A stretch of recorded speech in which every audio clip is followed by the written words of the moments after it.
So now we're going to go into the fundamental theorem of calculus. For the purposes of this video, we're going to look, there's two parts. We're going to look at what I would call part one.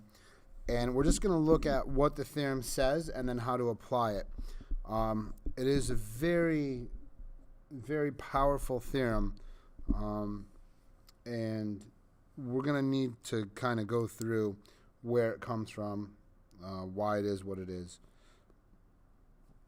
So we'll do that in class. I don't think that that's something we should do in the video. I want to kind of do a little investigation exercise with you guys and kind of get there together in class at some point. So for right now, I'm just going to state the theorem. So if f of x is continuous on the closed interval a to b. Now notice it's a lowercase f of x.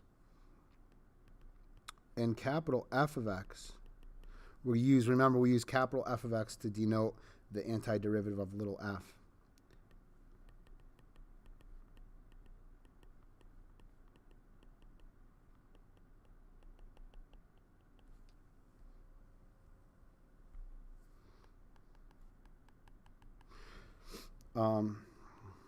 Then this definite integral of little f is equal to capital F of b minus capital F of a. There's a lot going on in this statement. Okay, so what it means is that if we want to evaluate a definite integral, remember that this thing is a value, a number. If we want to evaluate that definite integral, we can actually do that using the antiderivative function. So notice you've got your lowercase f here. Then capital F means we've taken the antiderivative of that.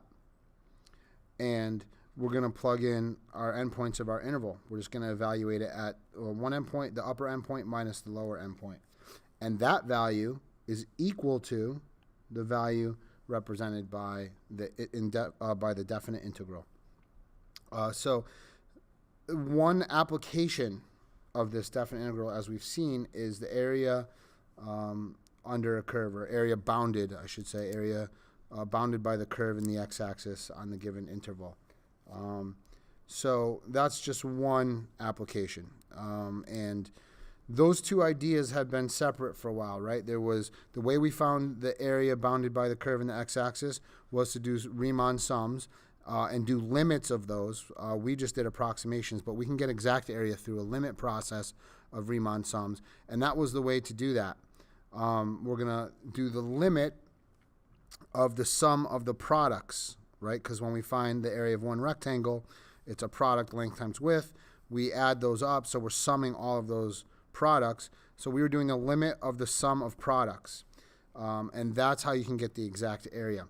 That was one kind of topic in calculus. And then finding the reverse derivative or the antiderivative of a function, that was a separate topic. And no one really knew the two things were linked until they did figure it out and they realized that those two things have a connection. It's a very strong connection, and it's the one we stated up here. That's part of it. So let's look at how we use this. So they're asking us to find or evaluate that number. Remember, it's a definite integral, so it's a number. So based on what we just saw, we need to find capital F of x, right? If we treat this as our lowercase f of x, we can find capital by taking the antiderivative. So it's going to be -1, so I'll leave it as a negative, plus 3x, okay? And then we don't need our plus c. We're going to talk about why that is as well. When we're doing definite integrals, when we're evaluating definite integrals, we're not going to use the plus c. Actually, I could show you on this first one here. Got plus c, whatever that constant is. And then what we do for notation is we write this backwards bracket, and we give our limits of integration from -2 to 1. So now, on the next line, I'll do what that is. We say that this is equal to capital F of 1 minus capital F of negative 2. So to evaluate this integral, we first find its antiderivative capital F. Then by the theorem, it says just evaluate that function at the highest endpoint, at the upper endpoint, or the upper bound, f of b. So in this case, that's 1. So I do f of 1, and then subtract capital F of negative 2. And that value will be equal to the value of the definite integral. So capital F of 1 is negative 1 squared plus 3 times 1 plus c minus f of negative 2, which is this value.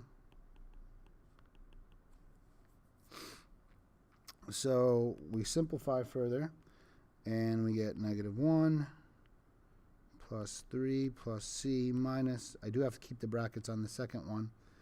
We've got negative 4 minus 6 plus c. If I distribute that negative sign, I've got negative 1 plus 3 plus c plus 4 plus 6 minus c. So c minus c is 0. 6 plus 4, 10 plus 13, so we end up getting 12. That is the value of this integral. All right, so that's how you evaluate an integral using the fundamental theorem of calculus. There were a couple things that I mentioned that we're going to talk about. These are called limits of integration. Okay, on our graph, remember that one application is we can use this integral to find the exact area bounded by the curve and the x-axis. So this equation, negative 2x plus 3, is this graph here, this line. And if we start at negative 2 and we go to 1, the area bounded by the curve and the x-axis is this area here.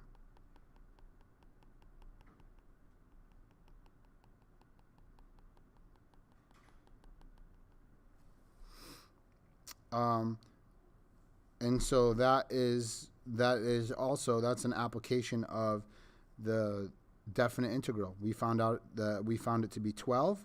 That is the area bounded by the curve. Now, do we have to do all this calculus? Not when this is a geometric shape, we know, right? This shape right here that I've just shaded in is a trapezoid, a right trapezoid. And so we can do the geometric methods. So we can say that the integral, let me do this in a better color that we can see, the integral from negative 2 to 1 of, I'll just call it f of x to save a little space, is going to be equal to computing the area of that shape. So we're going to go the 1/2 for the area of the trapezoid. The height of the trapezoid, it goes from negative 2 to 1, so that's 3 times the length of the bases. Looks like that is 7 plus 1. So we're getting 24 over 2, which is 12. Okay, so you can see that we did it by the method where we can actually calculate, because we can use area formulas here because that's a geometric shape that we have a formula for. And that's because the graph itself is a nice straight line. We can also use the first fundamental theorem of calculus over here to, we can use that over here to calculate the value of the definite integral, which we know also represents the exact area. So those two things being linked was really the magic there. So let's do the next one.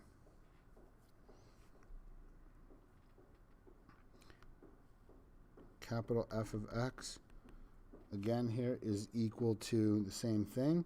So it's going to be negative x squared plus 3x plus c.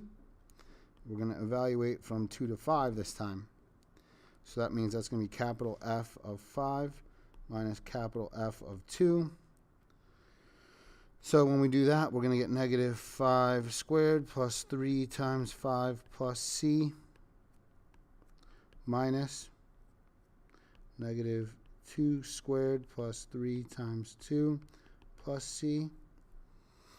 And then if I distribute the negative sign, what we're going to notice that happens are these c's are going to cancel every time our constant of integration. We don't know what they are, but whatever it is, it would always cancel because that negative sign is going to distribute to it. So when we do definite integration, we no longer write this plus c part. We don't need that. We know it's going to cancel. Okay, so continuing to simplify, you can pause the video and do this. Okay, welcome back. You should have gotten negative 12. Okay, and what does that mean? So if we look at from 5 to 2, or sorry, we should read from bottom to top, sorry. So from 2 to 5, we got 2 to 5.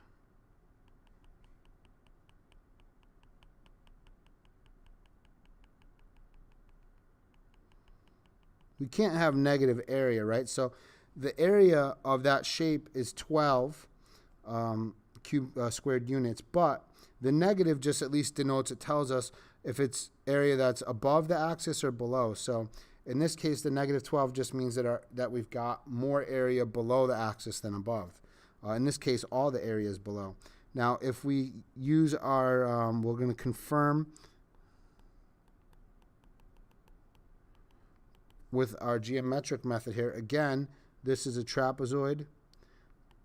It's got a height of 3, and then its bases are 1 and negative 1 and negative 7. So if I calculate that, I get negative 24 over 2, which is negative 12. Again, the negative 12 is the value of the integral. The area of that region is 12. The negative just lets us know that it's below, that there's more area below the x-axis than above. All right, so I think I'm going to stop doing the area calculation of the triangle or the trapezoid here, because it's not really necessary. I mean, we can continue to do it, but let's just do the fundamental theorem of calculus here on these. So now we're going from negative 1 to 4. Our capital F of x is still the same. It's negative x squared plus 3x. We're not going to do our plus c anymore. We're going to go from negative 1 to 4. So that's going to be capital F of 4 minus capital F of negative 1. So we're going to say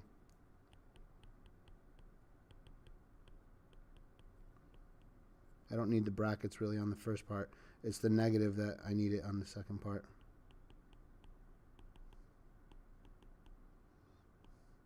Again, you can pause the video and calculate here. But we're going to get 0.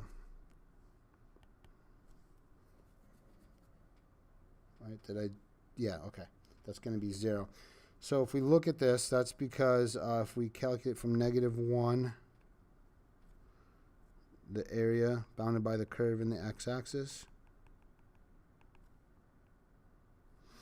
it looks like, just by looking at it, we've got equal area above and below. So again, if I asked you to find the area of the shaded region, we would not get 0. We have to realize that part of it's negative, and we'll talk about that when we get there. But if I'm just asking you to evaluate the integral, the value of the integral is 0 because it's counting area below as negative and area above the axis as positive. And in this case, they look equal, and that's confirmed by our value. We can do the area of two triangles here and figure out that it's going to equal 0. Okay, so let's look at our next one. So our capital F of x is the same function.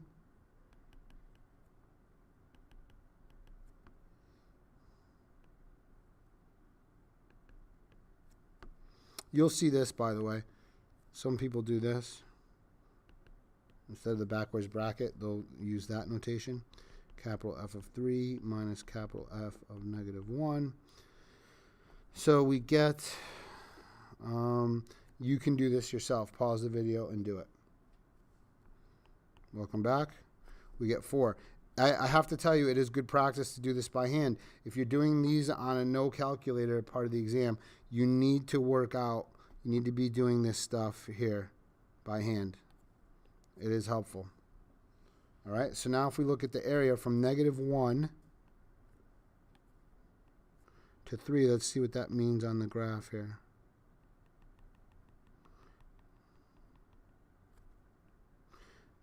Judging by the graph, it looks like there's more area above than there is below, so the value of the integral should be positive, which it is. All right, let's go from 0 to 5. This looks like it's going to have more area bounded by the curve in the x-axis below, much more below, right? So this should be, the value of this integral should be negative.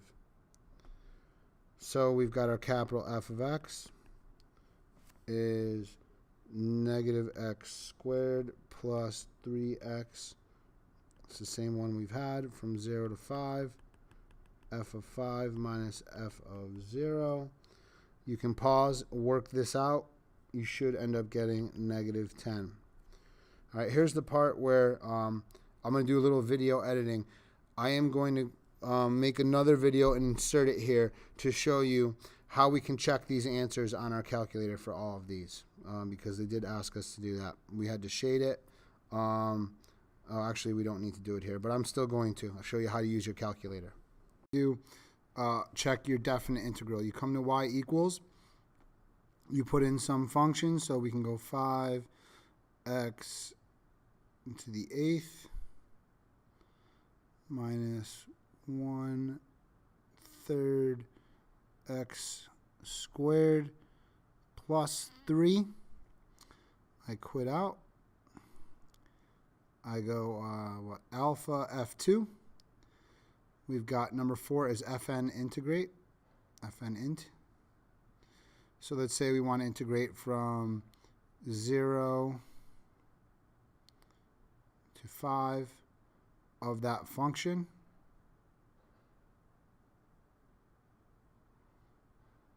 With respect to x. There it is. It will do an integral for you. So that's how you work that on your calculator. You can check all your answers this way to get the practice. Okay, so now we can also use our calculator to evaluate definite integrals. Now, based on what we found from the previous answers, what can we say about the value of the integral compared to the area bounded above and below? So number 1, we'll say from a to b, the integral from a to b of f of x dx is equal to the area of the region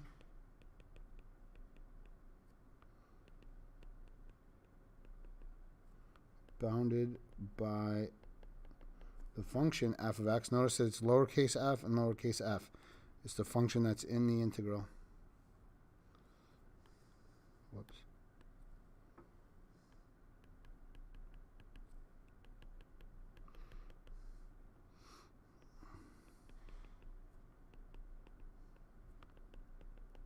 So that's one application of the integral. One thing I want to mention is a definite integral. This looks like an S because you're summing up an infinite amount of things. So there's many other applications to the integral other than just area. We're just looking at the first application. Okay, what it means is you're adding up a bunch of an infinite amount of rectangles, right? Where f of x is the height of the rectangle and dx or delta x would be your width of each rectangle. So the f of x times d of x, that's like the area of your rectangle. Then you're adding up all those areas. So again, it's a sum of products. Okay, so that's what it's doing, and it's adding up an infinite amount of them to get the exact value, and in this case, it's used to find area. There are many other cases. I know I'm beating that to death, but there's many other applications. So don't think of it just as area. You're adding up a bunch of infinite things. In this case, it just happens to be rectangles. All right, so the integral from a to b of f of x dx equals 0 if on that interval there is equal amount of area above and below the x-axis. Okay, the third thing we know is the integral from a to b of f of x dx. Its value is positive if on that interval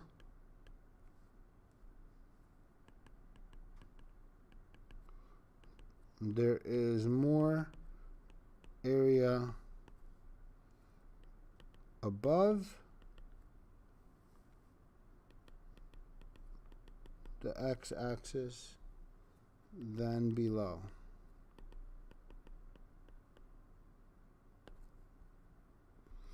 And lastly is the vice versa of that. The integral from a to b of f of x is less than 0, so the value of the integral is negative if on that interval there is more area below the x-axis.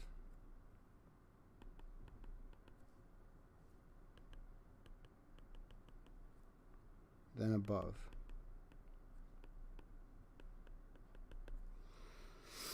Okay, so we're going to do some calculate the values of definite integrals and then check our answers with our graphing calculator. The checking on the graphing calculator, I'll leave that to you. I'm not going to do that in the video. Okay, so capital F of x here equals x squared, and then it's 2 divided by 2, so it's just 1, and then it's going to be minus 1/3 x cubed. Right, so then we're going to evaluate that from -1 to 2, so that's going to be equal to capital F of 2 minus capital F of 1. So I'm getting 2 squared minus 1/3, 2 cubed minus 1 squared minus 1/3, 1 cubed.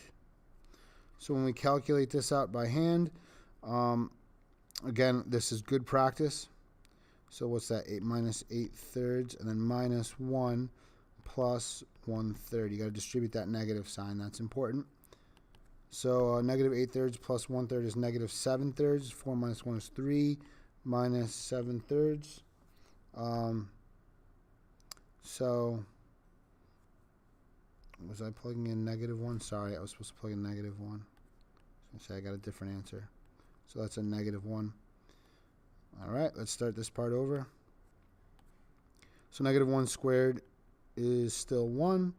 -1 cubed is -1, so this becomes a plus 1/3. Okay, so we have 4 minus 8/3 minus 1 minus 1/3. So our 4 minus 1 is our 3. Negative 8/3 minus 1/3 is negative 9/3. So that's going to be equal to 3 minus 3. We're going to get 0. So you can put this in your calculator for y1 and then go to your graph and calculate the integral, the definite integral.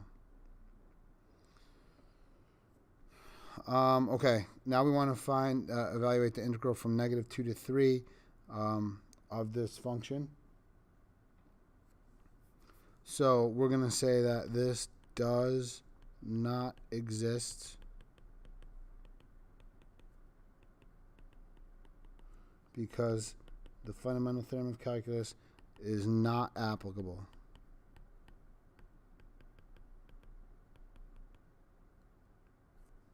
My L's and C's are looking similar. Applicable. Since the integrand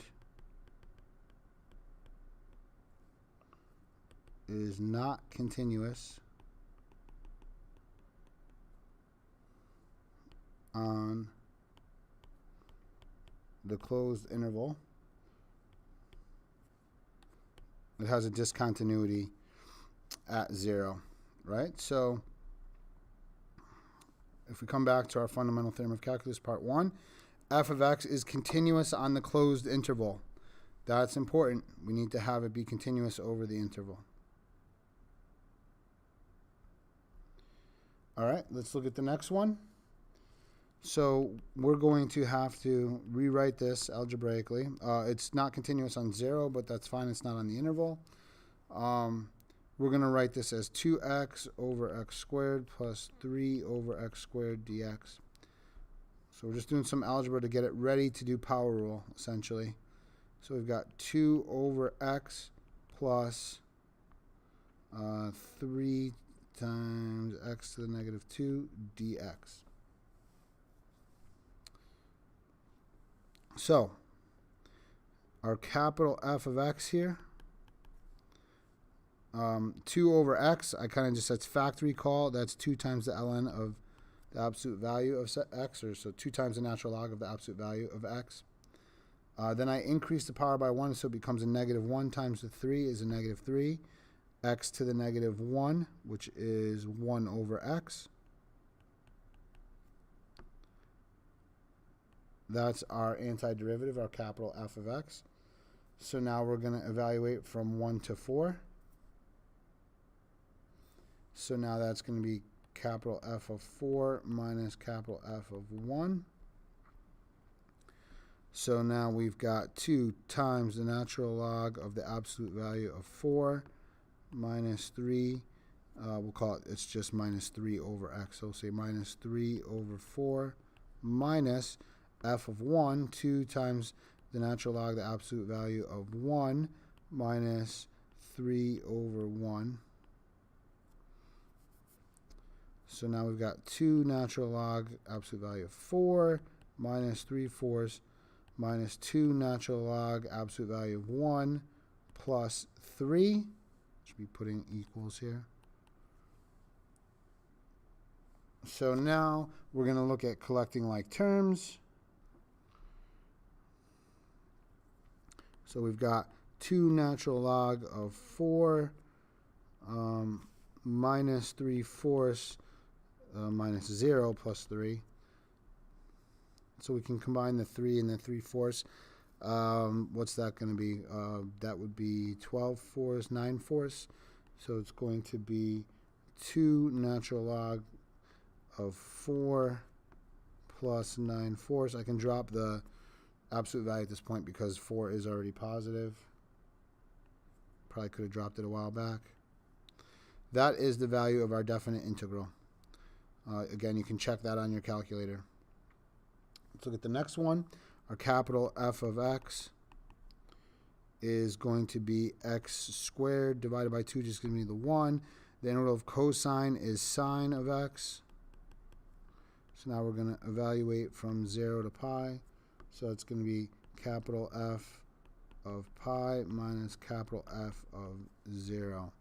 So I've got pi squared plus sine of pi minus 0 squared plus sine of 0. So that is pi squared plus sine of pi is 0 minus 0 squared. Sine of 0 is 0, so it's just pi squared. All right, let's look at how to deal with some of these things. A couple different types of questions now if we're given a table of values for f, f prime, and f double prime. So we're going to use that information from the table to try to answer these questions. All right, so what is the value of the integral from negative 3 to 1 of f prime of x dx? Well, we know that if we're doing the integral of the derivative, then that just means the integral from negative 3 to 1 of the derivative, that's just going to be the original function f of x evaluated from negative 3 to 1. So it's going to be f of 1 minus f of negative 3, which we can pull those values from the table. F of 1 is negative 2. f of negative 3 is 4, so we're getting negative 6.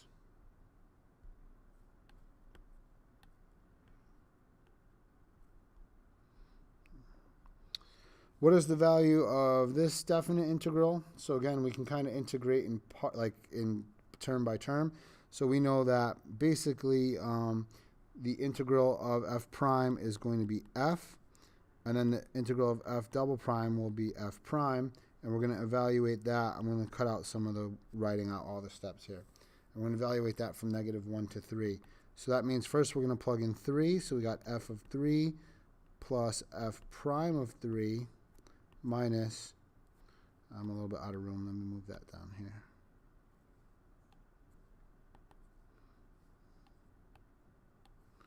Minus f of negative 1 plus f prime of negative 1. You go pull all that information from the table, you get 1 plus 3 minus 0 minus 1. That's going to equal 3. Okay, what's the value of 3 double prime? So we know that that constant 3 is just going to basically come along for the ride. We're going to get into properties a little later of integrals, but it means that it's going to be 3 times the integral of f double prime is f prime, and we're going to evaluate that from 1 to 5.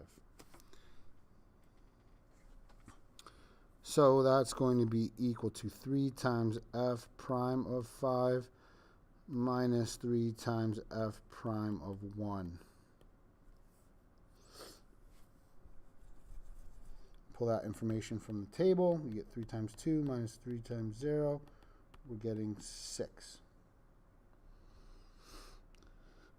What is the value of this guy? So now the 1/2 comes along. Again, you're kind of going term by term, so I should probably write this out one time here. So it's 1/2 f prime of x dx. And then it's plus negative 3 to 3 of 2 f double prime of x dx. So you're kind of doing the integral of each term separately. So the 1/2 comes along for the ride. The integral of f prime is f of x. The 2 comes along for the ride. The integral of f double prime is f single prime of x, and we're going to evaluate that from negative 3 to 3. So that means it's going to be 1/2 f of 3 plus 2 times f prime of 3 minus 1/2 f of negative 3 plus 2 times f prime of negative 3. Grab all that information from the table. I got minus 2 plus 4. That's going to be equal to, what did I get there? 6/17. All right, last couple here. What is the equation of the tangent line to the graph of f of x at x equals 3? So I'm at x equals 3. If I want the tangent line, the point of tangency is 3, 1. And the derivative, or the slope of the tangent line, right, is 3. So I can write my equation there. So let's see. We've got our point of tangency is going to be, what did I say, 3. What was the value there at 3, 1? The slope of the tangent line will be 3. So then the equation of the tangent line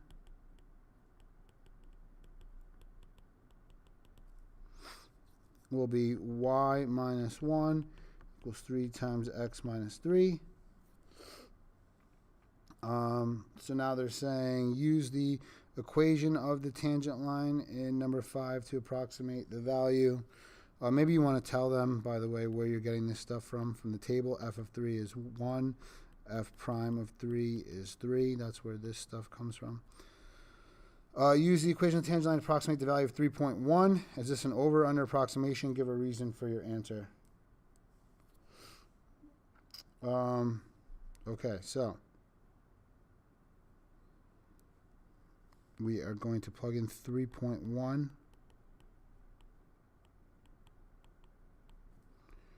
So we get y equals 3 times 0.1 plus 1.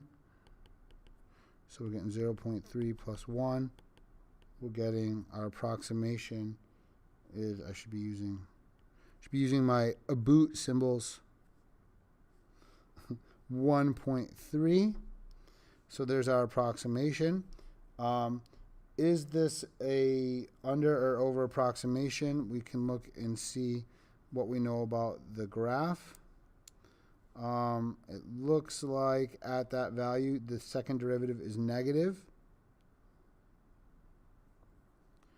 So, since f double prime of 3 is, we'll say, less than 0, then f of x is concave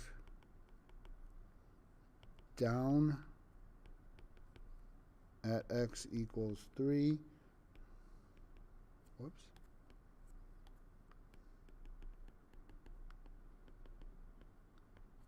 Which means this is an over